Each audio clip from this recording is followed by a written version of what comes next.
Yeah, yeah, right. If your foundation sucks, you got no business playing at the top. Yeah, But yeah, well, speaking of fundamentals, we just can jump right into it, yeah. and I'm sure play. Gosh, I'm sure there's a ton to talk about, but I figured we could do sort of a part two or an expanded version of some of the topics we talked about on the last interview. Sure. And I know you mentioned play, and I had a couple people ask me, "Hey, what is that concept?" Like, I wish you would have talked more about that in the interview. So I was like, Huh. "Okay, what the heck? We'll do Okay. that." So I guess the first question I have for you Yeah. is what is play? Like, what for you? What is play? It's finding joy in movement. Okay. It's in fact it's letting the body do what it's supposed to do and having a good time with it. We tend to overlook that. Movement becomes such an obligation now Mm-hmm. as adults, and with we have an entire industry that's taught us the wrong concept of what movement is.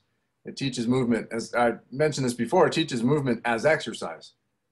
Exercise is just an organized version of movement. It's movement as a task to a reward, and that's we need that. Sure, we can organize movement. Our adult brain is allowed to sort of conceptualize it that way, but that's just to build a body that can then explore. Yeah. And so I think I use that word a lot too, explore, exploration. Maybe that's a really basic way of understanding what movement is, letting your body just be able to explore. And if we've made a bunch of choices in our life that limit our ability to do that, then we're going to have limited access to parts of us. And when we have limited access to parts of us, we are indeed then limited. Yeah. Yeah. And you mentioned, I think the key word, the adult brain Yeah. versus a kid brain. Would Right. To me, kids understand what play is, and Yeah. then once they hit, I don't know if I hope it doesn't happen as early as junior high, but junior high, high school, college, it's Yeah. like whew, it Yeah. disappears. So In fact, the way I thought about it was, when did I start thinking it was uncool to go to a friend's house and ask them to come out and play? yeah, That's probably 13 or 14, maybe even 12. That, early teens, definitely junior high or high school. You're like, you think to yourself, it's not cool to do that anymore. And at that age, you're just trying to be cool. You're trying to be as adult as possible. yeah, We're we're taught that adult means, well, you better get into sports. If you find your movement through organized sports. And I didn't want to. And so I, like a lot of people in their teens, they either find sports or they stop moving, they stop playing. yeah, So play either becomes this competitive win at all costs element, which therefore ruins it for a lot of people later in life. I come across a lot of former athletes who are burnt out on movement, mm-hmm, or they stop moving entirely in their teenage years, which transfers to their 20s and 30s and 40s, and they forget all about it. And so we have to get back to that 9, 10, 11-year-old where we can call up our friends and go, hey, let's come out and play. Come out and play with me. Let's go see what we can do. Again, there's that explorational aspect to it. yeah. And it was funny. I brought this totally goes along with our topic. I brought a couple of friends to Body Tribe, which is for those of you listening that don't know, is Chip's gym, and it's awesome. If you're ever in Sacramento, visit. So I brought them there, and I've taught them as much as I can, or as much as I excuse me, or rephrase that, as much as they're ready to or willing, able to is probably the key word, able to soak in. Yeah. And even then, it's not as much as I would like. But anyways, I brought them, and they're like, "Well, what are we gonna do?" I mean, there's this whole gym full of stuff. To me and Right. you, is like the playground, Right. but to them, like, well, are you gonna tell us what to do? Exactly. In fact, in workshops, I give people chunks of time where they just move. I say, you've got 5 minutes to do whatever you want. And Ah, brilliant. all the hands start going up. How do I, and you have these questions what are basically asking, how do I be free? And and that's when I really realized, after doing this for quite a while, that as adults we forget how to be free with movement. And that's where the 8-year-old and 9-year-old, where the child brain comes in strongly, because that's what we did do. We didn't ask those questions. We just went, can I dot dot dot. Mm-hmm. And Well, that's where the exploration comes in. That's where I think play is very explorative, yeah. exploratory. I don't even know what word works there. It works. It works. So how do you? Because I think another big factor, going back to being cool, that you talked about, and that carries with us at least until we're too old to care, right? Yeah. I think you want to fit in as a very human aspect. So how do you deal, or how do you teach people to overcome that? Because I think that's a big part of it. Is fearing either the unknown or fearing that you're going to be the oddball out. Right. Well, at Body Tribe, as you know, we don't mind being as ridiculous as possible. Mm-hmm. And so if someone comes to us right off the bat, we try to impart that idea that, look, this stuff is silly. I mean, a deadlift is ridiculous. You're picking up something heavy just to put it back down over and over again. Yep. I mean, that's Sisyphusian and kind of silly, but we love that sort of thing. It's still, and I should mention, play doesn't necessarily have to look childish. It can look adult. It can look like somebody lifting a really heavy weight or squatting or clean and jerking or all those things that we're used to seeing in a gym. That can still be very playful. But what I want to get people to understand in the beginning is there's nothing wrong with being silly. And when I first start teaching movement, the first thing I get people to do is to roll around on the ground.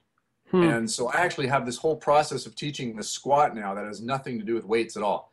It's this process that someday I'll make a video for it, but I show it in all my workshops, where we start by rolling on the ground.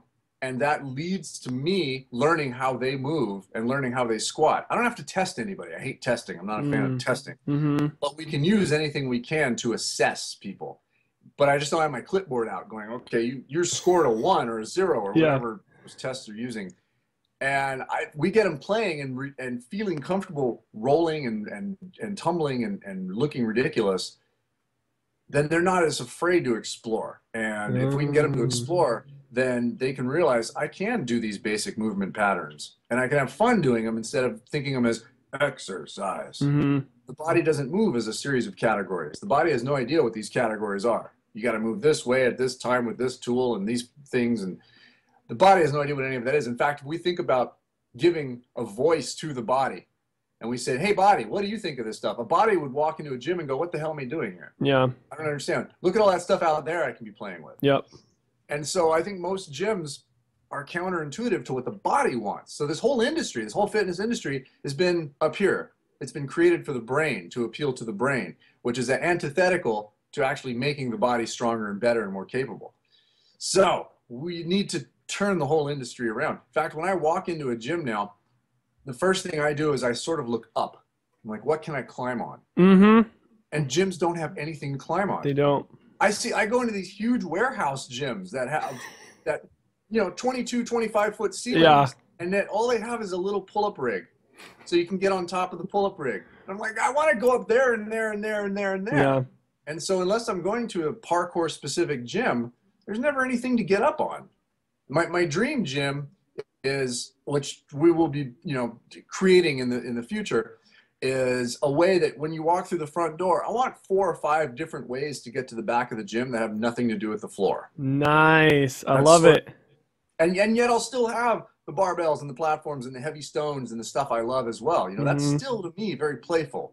Because when you're an 8-year-old, you're not just climbing trees, you're also finding the big rock and going, what can I do with this rock? Can I move it? Finding the log and going, what can I do with this log? Because I wasn't a very strong kid. So that's still, to me, part of the explorational aspect of it. And that's what I don't see, is people combining it. You don't see a lot of parkour guys also doing clean and jerks. No. You don't see a lot of gymnast guys also doing the strongman stuff. Yeah. Why not? Let's do it all. Yeah, may as well. I mean, we're just going to be better people. I know rock climbers, something I've been getting into more recently. They're super good at the grip, but they have like the scrawniest little legs. Yeah. And so their new thing, I know a lot of rock climbers are getting into slacklining. Ah, yes, balance. I love slacklining, but it's one of those things that if I spend a lot of time doing it, I'm asking myself, what else could I be doing right now? Yeah. This is fun and all, but oh my gosh, there's so much more to the world that I want to explore. Yeah, I'd rather climb the trees that the slack line is attached to. Yeah, exactly. As once I get over, then I do the slack line. Not that I don't like it, but one thing, I know you you mentioned I don't remember if it was person or a video you watched. You mentioned that when you were a kid, you and your buddies one of you is always injured. Yeah. For one reason or another. Right. And I want to say that's another portion of the fear that limits people's ability to explore, because part of the exploration is realizing, understanding, and accepting the fact that it is okay to be injured. Yeah. So how do you go about working with people through that? As I mentioned, the very first thing I do is I get them tumbling, I get them rolling on the ground, and and that's how I teach how to squat, is I get people rolling back and forth first. The more I can introduce that style of movement to people, the less fear they have. Okay. If they know, if they start to squat, if I showed somebody squat right off the bat without doing any of that work, most people who haven't done it, the 85% of our population that isn't moving right now, they would squat maybe quarter of the way. Unless they have this natural inclination to just drop their ass to grass, they're going to squat part way and then come back up. Yeah. And the trainer brain instantly says, well, they're tight. They've got tight hips and tight this and tight. No. They're scared out of their mind. They don't even know it, but they're frightened to go any deeper than that because there's a ground there and they think they're going to hit it. So if I get them rolling first, it's so much easier to get people just to sink into a squat. It might not be pretty. They might have some tightness, but I guarantee they will be lower than if you just got them to try to squat. And that's what we need to do, is teach people it's okay to fall. Mm-hmm. Fall is one of my major foundation skill chunks. It's a group of skills. It's how to land, it's how to catch things, it's how to absorb force. And I really want people to learn how to fall. And tumbling's part of that. And if they learn how to fall, they're going to be a lot less scared of everything. Mm-hmm. And once in a while, yeah, we might hurt ourselves. When I mentioned that last time about somebody always being injured, there was always somebody in our group that might have had a cast on it sometime. Yep. Always somebody falling out of a tree or something like that. Unfortunately, I don't see casts on children at all anymore. I don't think they're really going for it. Yeah. I say that unfortunately, but it is true. Yeah. If you fall out of a tree and you break an arm, you're going to climb that tree way better next time. And I guarantee you will climb that tree. Mm-hmm. When you're 9 years old, you're not going to stop. You're just going to go, oh, I remember what happened last time. Let's see if I can do it better this time. Yeah, definitely. I'm hoping, maybe without breaking bones, I'm hoping there's a way we can introduce that to adults. And I think tumbling and rolling and falling and just some basic parkour and gymnastic stuff can help us be less scared of our world. Yeah. Trees are meant to be climbed. Yeah. And I also struggle with the concept of how do I do this while keeping it safe, so I don't get my butt sued. Exactly. A quick anecdote is 2 days ago, as I was heading to the gym, I had one client that afternoon, and I knew after that I had nothing planned. So as soon as she showed up, I said, let's get in your car and go somewhere. Okay. And we went to this little spot I know that has some great climbing trees. And the reason it's great is because the floor, it's a small forest. And yeah, it's right outside Sacramento. It's great. And the ground is so soft. It has so much layers of leaves and stuff that you can jump and land really softly.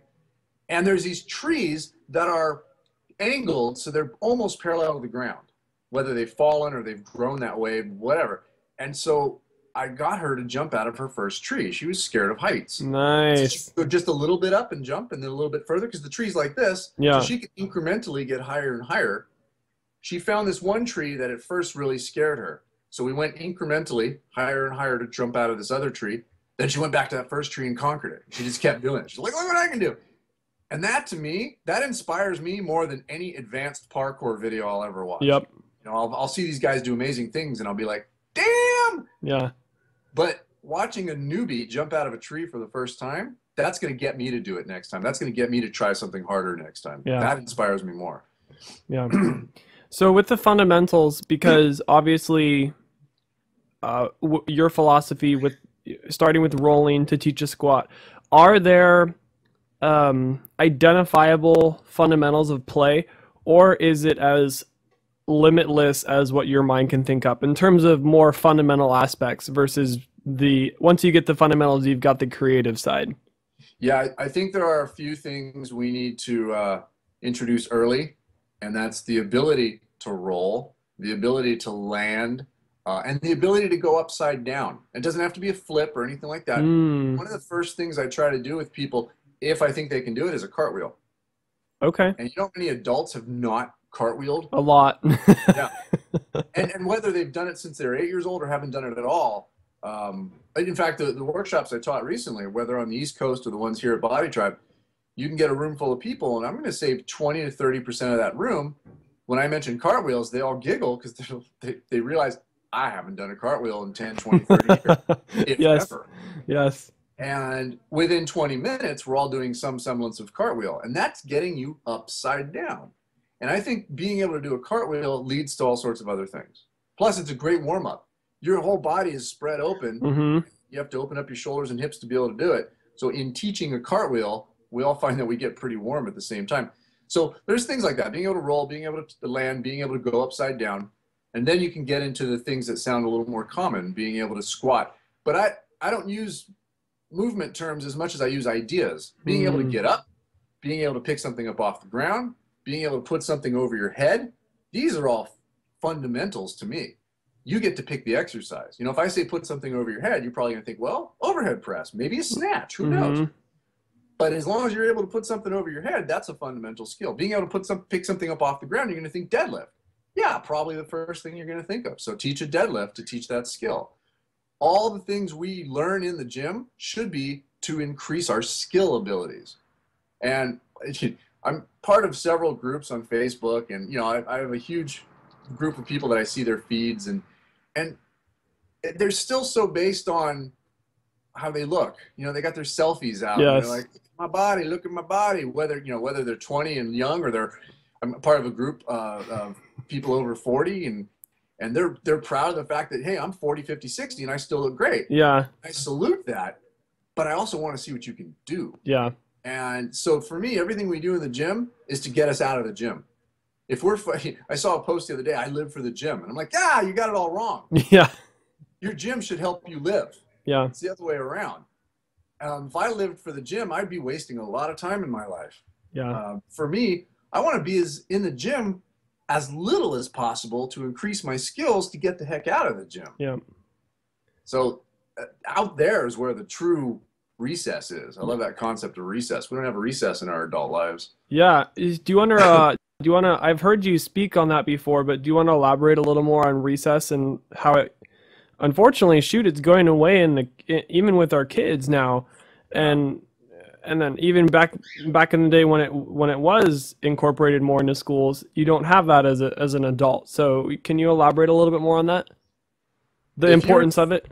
Yeah, well, if you were to think of a kid being 7 or 8 or 9 years old, if you can remember that time, we usually look back at that time and think, well, that was a stress-free time in our lives. Bullshit.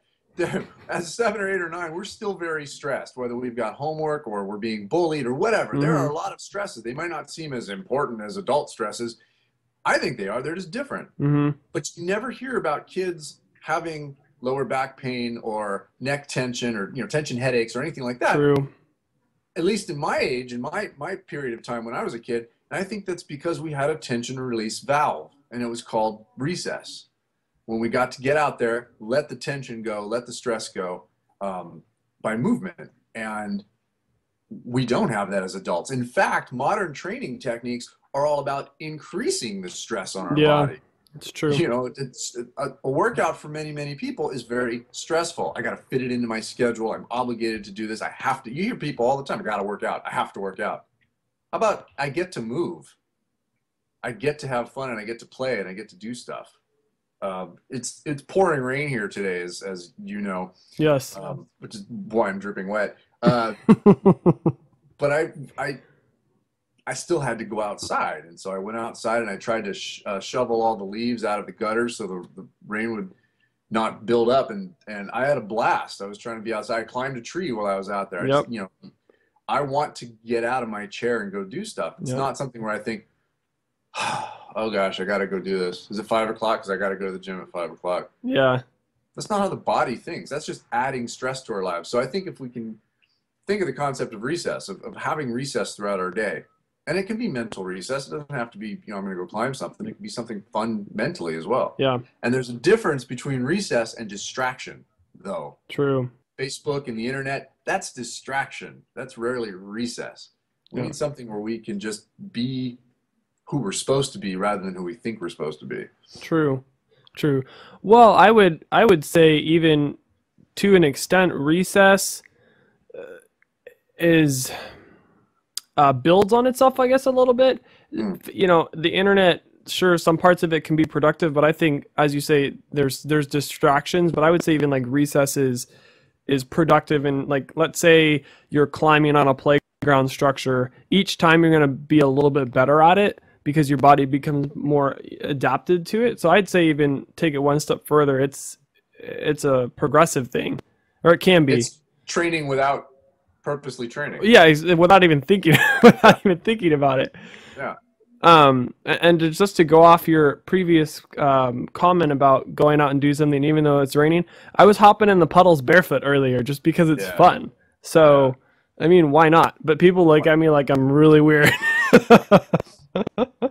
And because it's not cool. Mm-hmm.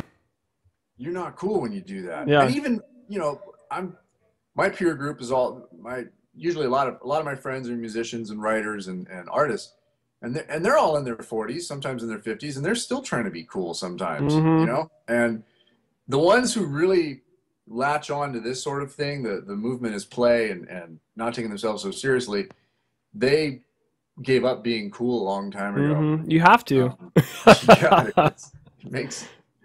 Why bother? That's a lot of energy and time that I don't have. You do. Or money, for that matter. It's a lot that I can't afford to be cool. Yeah. One last thing before I forget on the current model of exercise and how it's not actually stress relieving. Would you also say that the most of the exercises that we do build tension within our bodies versus releasing it? It can. In fact, everybody's calling themselves functional these days. From the physiotherapy style folks to CrossFit to everybody in between, they're all saying we're functional. You can take a functional movement and program it horribly dysfunctionally. Yeah. And I don't care if it's a compound multiple joint movement, you can still stress the body with it instead of making it beneficial to the body. Yeah. So I don't think there's necessarily functional movements as much as there's functional programming, functional concepts of how to apply it. And if you're in the gym, I call it chasing exhaustion. If your whole goal in the gym is to chase exhaustion, then you're really missing the point. I'm in every workshop I've ever taught, I've been surrounded by a bunch of people who can out-workout me. They're better at wadding or working out or boot camping or whatever they do. They're way better at it. They can have times on whatever workout they did yesterday that would be way beyond anything I can do. And yet I spend the next 2 to 5 hours showing them a bunch of stuff they can't do. Yeah. Not to be I'm the egoist dick who's showing off. My goal is to have them explore more ideas. And if their whole training, if they're spending all this time not building actual skills, then they're just training to get better at training. They're working out to get better at working out. And we've created that in this culture, competitive working out. I mean, it's now a sport. Yep. But even outside of the sport, we now believe that our whole goal in the gym, okay, we don't say this loud. We might not even consciously be aware of it. But I keep talking to people who, even if I say, look, training is to build skill, and they nod their head, I see their workouts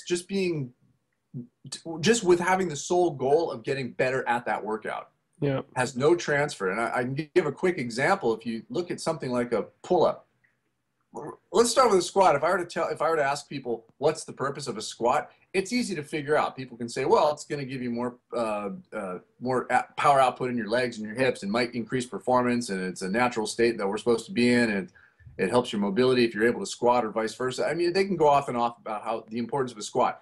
But if I ask people, well, what's the importance of a pull-up? It takes them a second. What is the importance of a pull-up? Why do we do a pull-up? And I sometimes have to remind them, it's climbing kindergarten. That's how we begin our quest to climb. And then I ask them, how many pull-ups have you done in a workout recently? And they'll say, well, I did 30 or 40 or 50 in this WOD the other day. And I said, how many can you do strict? maybe one. So a pull-up for you, a strict pull-up is a 1 rep max.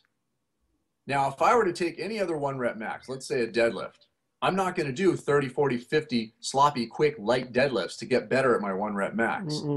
Because that means I'm not building the skill of a deadlift. So let's take that concept with a pull-up. Instead of treating it as an exercise to chase exhaustion, let's treat it as a skill where we're supposed to get better at it so we can then muscle up or climb or do whatever we need to get up on something. And so if I see a workout that says 30, 40, 50 pull-ups, I'm just going to think, why? I want to see 10 singles or 10 in a row if you can, and most people can't. Or something that says I'm getting better at the pull-up, not at getting tired from it, not at beating myself up from it. Like if I see a workout that says I got 50 or 100 squats, I don't need to know that you can do 50 or 100 squats. I need to know that you can squat well with heavy load or to produce a lot of power and jump really far or explode. Doing 100 air squats for time doesn't tell me any of those things. Just tells me that you can get exhausted by doing squats. And so this concept of chasing exhaustion, I think, is very ill-conceived. We do need to build a foundation of workload as well as these skills. Work capacity is an actual skill as well. But using other skills to beat ourselves up to build that skill is poor training. I think it's forgetting that we need to actually build real skills and a foundation of strength. And that is why CrossFit has one of the highest incident rates of the industry. Don't tell them that, because they're going to keep arguing with you. They're going to say, no, we don't, no, we don't. And yet, anybody who's in this industry knows they do. Anybody who is friends with or works with a chiropractor or a doctor knows that they all have huge increase in clients. CrossFit. And I won't just blame CrossFit. They're part of this increased group training culture, whether it's boot camps or whatever. There's this whole thing of let's make ourselves as busy as possible. It's not as productive as possible. It's as busy as possible. And if 10 is good, 50 is better. And my whole thing, whenever I teach at CrossFit, which I often do, is I say, let's make that 10 better somehow. How can we make that 10 more beneficial without adding volume to it yet? Because that's ultimately going to be better for you. Make it heavier, make it better, make it more creative. Do something with that 10 before you start adding volume to it. It's a real thing. Just a quick example today, I was teaching a class and I was teaching them how to just do not even a clean, just a power clean, just the start of it. And so we spent probably a good half of the hour class working on it. And finally I had 3 gals. One was like, I'm not seeing a lot of progress with this, and this isn't really hard. So if this isn't going to get any more intense, I'm going to have to go do another workout somewhere else. Like, okay. Yeah, exactly. We need to chase the exhaustion. We're now told that if it doesn't beat our ass into a pulp, it doesn't count for anything. Which is so ridiculous. That's not how our body works. That's not how our body gets better.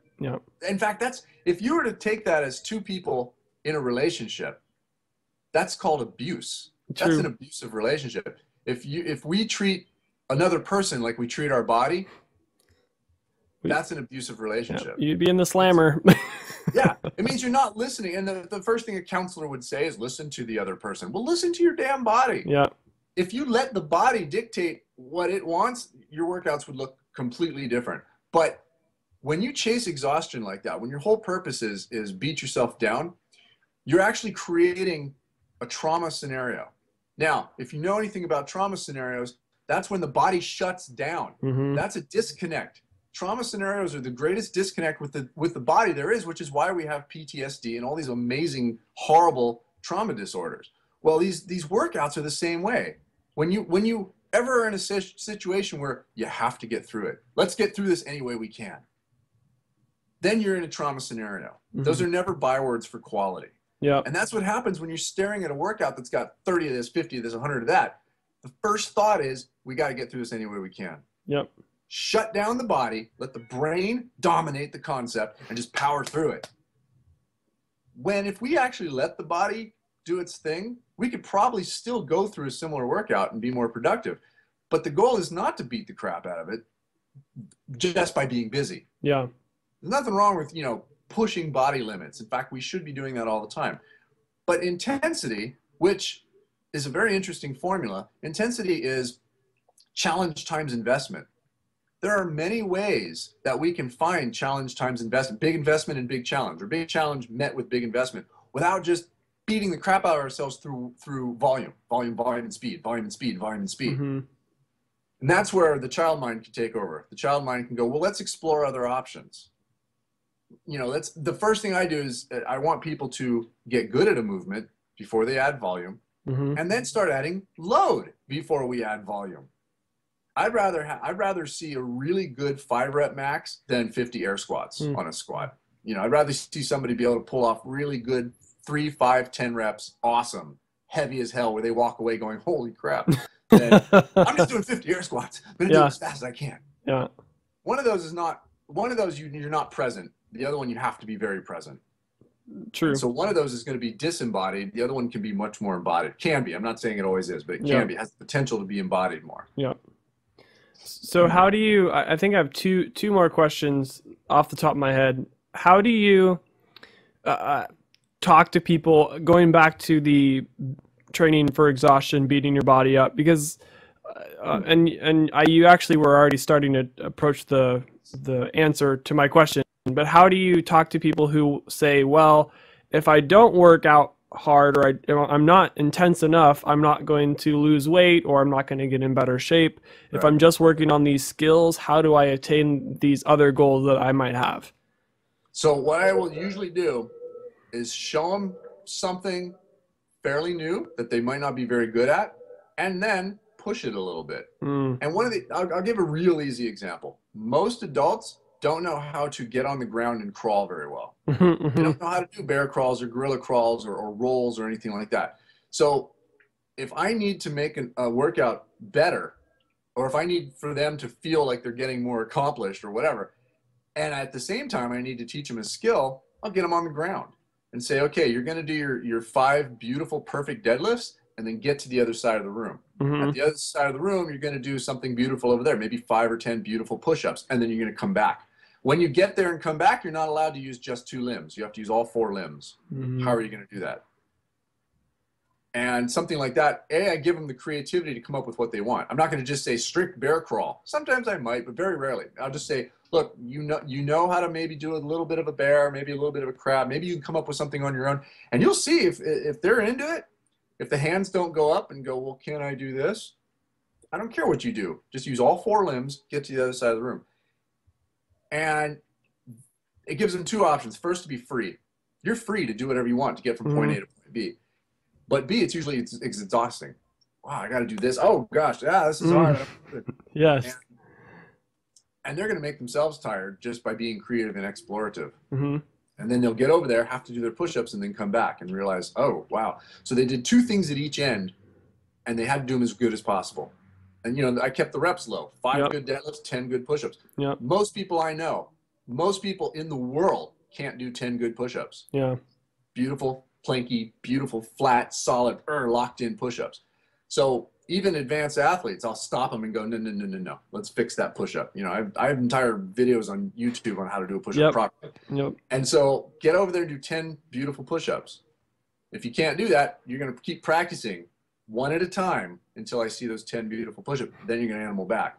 And they'll be tired. The problem is sometimes they go through that process of, well, these aren't the 15 standard exercises that I normally use. So how can I be tired? And then they'll want to do some of the, well, I got to do my this and this, or this and this, and these things that I normally do. Why not just get tired by trying new things? There's that intensity again. Let's make the challenge big, meet it with a lot of investment, and it's going to be productive. That's the recipe of transformation. It's intensity, which is the spark. It's consistency, which perpetuates it over and over again. And it's purpose. The problem is we don't have purpose. We don't know where that transformation can go. We can have intensity and consistency, but it still go in horrible directions because we haven't defined what our purpose is. The why. That's where functional, that's where functional becomes non-functional, dysfunctional. And you see that a lot. So let's hammer in this point of play, because I think it's an important point and it's theoretically fundamental of everything else. So you look at play, what does it translate to in terms of the bigger picture? So you got play here, where can it go, or where does it go? And we can wrap it up after that. If there's an obstacle in our way, what can we do with that obstacle? We can go over it, we can go through it, we can move it, we can go under it. Physically. Mm-hmm. Metaphysically, I think we should look at it the same way. How many ways can we approach this obstacle and do it and get rid of it or get beyond it or get past it? And so I think anytime we can explore options and have the greatest palette of choices in which to paint our canvas physically, I think that also gives us tools metaphysically. Not instantly. Like, there's not a direct transfer, but I think if we put enough in our programming to make us aware of that, then we can also, in day-to-day life, an obstacle faces us, not a tactile one, but a metaphysical one. We can still think of all the options we got because we are actually strong. We've worked on skills. I don't care how much weight is on the bar. That to me isn't strength. It's how you apply it to life that makes us truly strong. And so if we have that strength, I think daily obstacles and family obstacles are going to be much easier to overcome. And ultimately, I want it to get beyond us. This fitness thing is such often a selfish concept. Me, me, me, me, me. Yeah. I don't think that empowerment for an individual exists unless it benefits their entire tribe. And we have multiple tribes: family, work environment, our city, our town, our country, our world. If our training isn't turning us into an ambassador for strength for the rest of our tribe, then it's to me superfluous. It just isn't serving any purpose. Yep. So we're ambassadors for this stuff. And it starts with play. I have 3 big purposes, and these are mine, and you can steal them. Anyone can steal them, or you can come up with your own. But they're all tribal purposes. And it sounds sort of like it could be on the side of a cop car, but it's provide, protect, and play. Those are my big 3. The 3 Ps. Yeah. And we're like the recess police. We provide, protect, and play. But I want to have the abilities to do that for my tribe. And if my training isn't leading to those big 3, then it's not serving a purpose. It's not functional. Okay. Got it. So let's say someone listens to this and they're like, well, how do I start playing? Just maybe 1 or 2. I know we talked about them, but just to reiterate, sure. What do they start doing? Do they get on the ground and start rolling, or? That's a good place to start. Okay. I'd also suggest whenever you are doing something in the gym, during the movement itself, be as present as possible and try to find joy in it. We often wait to the end. We're doing a hard set because we're chasing that feeling at the end where we overcome. But how cool is it? I was just doing squats about half an hour ago, and I'm in the middle of my squats. And if I can stop and go, not physically stop, but be aware, be present, yes, and think, wow, look at what's happening here. I've got this interesting thing in my hips and my knees happening to move this weight while I sustain it from my spine. This skeleton and the slaves of the skeleton, which is the muscles, they're doing something pretty darn cool right now. How can you not smile in the middle of your squat set if you realize what the heck is going on? So I find that 2 things happen. A, it makes it more fun, more joyful. But B, I move so much better. My PRs recently have been going up because when I have that presence and that joy, I'll be in the middle of a PR and I'll start smiling because it's so wonderful. What a great experience. I'm not waiting to the end where I can high five my buddies. I'm going to do it in the middle of it and just think, holy crap, look what's going on here. Yeah. And then look at the outside world. Look at everything you got out there. I can't pass a tree without going, can I get up in that? I can't see a fence without going, can I get over that fence? Can I ride on the edge of the fence? What can I do with this fence? Yeah. And we need to have those eyeballs, those 8-year-old eyeballs, to look around the world and go, look at this giant playground we have. Yeah. And it helps to have animals too, because they help a lot. True. Children too. Watch children. True. Yeah, well, exactly. My clients have kids, and sometimes the kids will come in and they'll do their own thing. And halfway through our workout, you'll look over and you'll see them doing amazing things. They've got stuff. They've built a fort and they're crawling in and out of it. Why aren't we doing that? I know, right? Let's all be kids after this. Just have the childlike mentality. Yeah. Yeah. Well, thanks, dude. This was Absolutely. awesome. It's always mind blowing every time. I don't care. And I laugh because the whole looking at trees and seeing if I can climb it and looking at obstacles. I mean, that's totally, at least mostly rubbed off from you. So I just laugh because it's awesome, but it's humorous at the same time. It's cool to be uncool in our world. Yes, exactly. So, well, thank you so much. Absolutely. I'll be seeing you around. Yes, And this will be online soon. Good. All right. Take care, bud. Yes. Peace out. Later.